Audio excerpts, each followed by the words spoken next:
Oh, finally got it. G'day! I've got a bit of an infestation.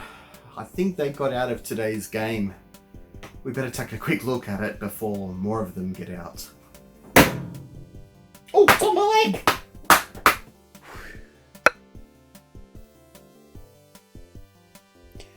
Today's game is X-Bill, which was made by Brian Wellington and Matthias Duarte in the summer of 1994.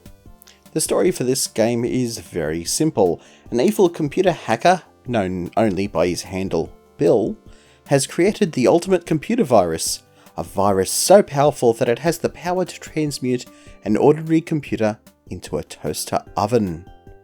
Bill has cloned himself into a billion jillion micro-Bills. Their sole purpose is to deliver the nefarious virus, which has been cleverly disguised as a popular operating system, known as Windows. Yeah, subtle, right?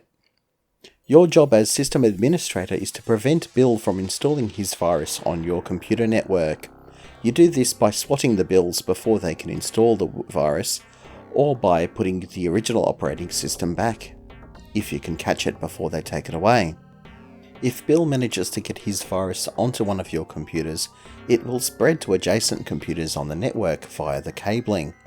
You'll see this by a little spark travelling along the cable that you can put out with a water bucket. If it does make it all the way to the other computer and install itself there, you won't be able to replace the original operating system, as it will simply be erased. Once all of your computers are running Windows, they'll all spontaneously turn into toasters. At least no one will go hungry. So X-Bill is a relatively simple game. It's essentially a mouse clicker that gets more difficult based on how many bills there are on screen.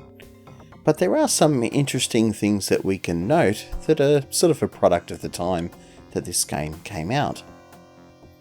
The first thing is you can see from the systems that are included in the game that there was quite a variety of different platforms and operating systems available when this was made. You can see a lot of proprietary platforms from makers such as SGI, Sun, IBM, and Apple.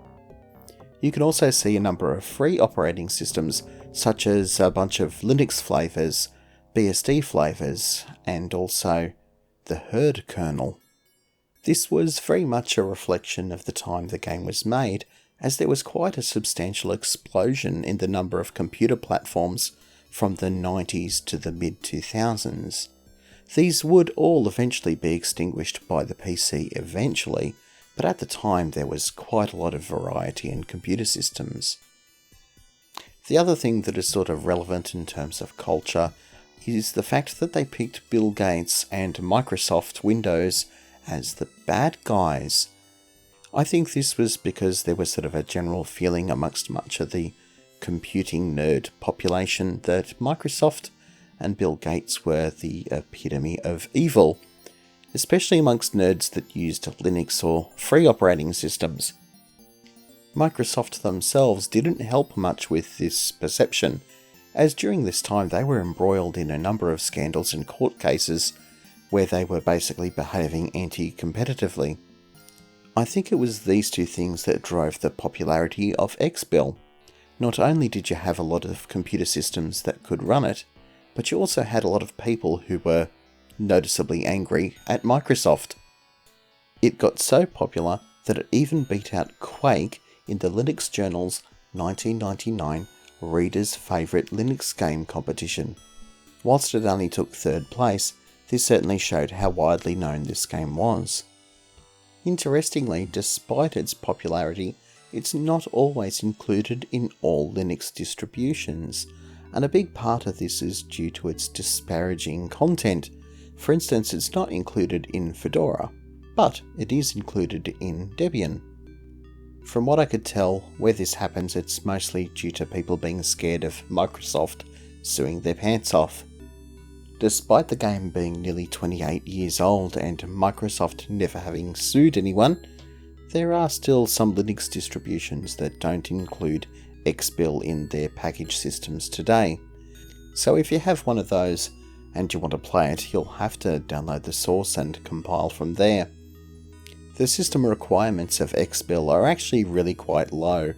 You can get it to work on quite an old system such as my SPARCstation 20, which will run it perfectly fine.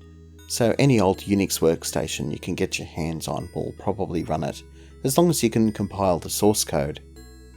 Coming back to this game today was a little bit nostalgic for me, as it was one of the very first games I ever played on a Linux machine.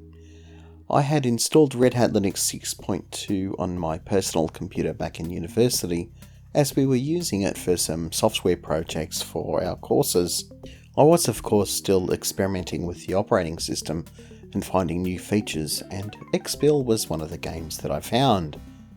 I think you could say that it certainly filled the spot that Minesweeper or Solitaire would on Windows, and was a quick little distraction when I really needed it. Anyhow, that's all I really have to say about XBill today. I hope you enjoyed today's video. Thanks for watching, and I'll catch you next time.